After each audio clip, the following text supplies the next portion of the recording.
మొలకెత్తిన గింజలు తినేవారు నమ్మలేని నిజమిది. ఆరోగ్యమే మహాభాగ్యమని మన పెద్దలు ఏనాడో చెప్పారు. పాశ్చాత్య ఆహారపు మోజులో మనం కొంతకాలం దీనిని పెడచెవిన పెట్టాం.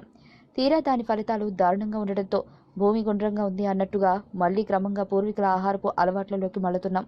ఇది ఒక విధంగా శుభపరిణామమే. ఈ క్రమంలోనే ఆరోగ్యకరమైన ఆహారానికి, ప్రత్యేకించి పోషకాహారానికి ప్రాధాన్యం ఇస్తున్నారు చాలామంది.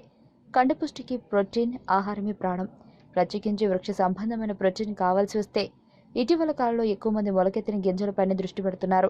పొద్దున్నే అల్పాహారంగా మొలకలని తినడం చాలా మంచిదని కూడా భావిస్తున్నారు. అన్నింటిలోనూ కొంత మంచి ఉన్నట్టే మరికొంత చెడు కూడా ఉంటుంది. అలానే మొలకెత్తిన గింజలను పచ్చిగా తినడం వల్ల కొంతమందికి కొన్ని వాత రోగాలు వచ్చే అవకాశం ఉంది.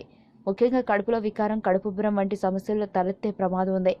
మొలకలు బలవర్ధకమైన ఆహారమే అయినా వాటిని పచ్చిగా తింటే అందరికీ అంత సులువుగా అరగదు. ఇది అజీర్తికి, అపన వాయువులకు కారణమవుతుంది. ఇలాంటి వాళ్ళు ఆ గింజలను కాసేపు వేయించుకుని లేదా ఉడకబెట్టుకుని తినొచ్చు. కాకపోతే కొన్ని పోషకాలు తగ్గుతాయి అంతే. అంతకన్నా ఆ గింజలతో దోశలు వేసుకుని తినడం మరీ శ్రేయస్కరం. అందుకే మొలకెత్తిన గింజలను మిక్సీలో వేసి పిండి చేసుకుని వాటిని దోశలుగా వేసుకుని తినడం ఎంతో మేలు. ఈ పిండి పట్టే సమయంలో కాసిన కరివేపాకులు కూడా వేస్తే దోశలు మరింత రుచిగా ఉంటాయి. అవి కంటికి కూడా బలాన్నిస్తాయి. మామూలు దోశల్లో ప్రోబయోటిక్స్ మాత్రమే లభిస్తే ఈ మొలకల దశల్లోనేమో కావలసినంత ప్రోటీన్ లభిస్తుంది. ఇతర వంటకాలన్నింటిలోకెల్లా దోశలు వేసుకోవడం సులువు కాబట్టి అతి తక్కువ సమయంలోనే తయారవుతాయి. చాలా సులువుగాను జీర్ణమవుతాయి.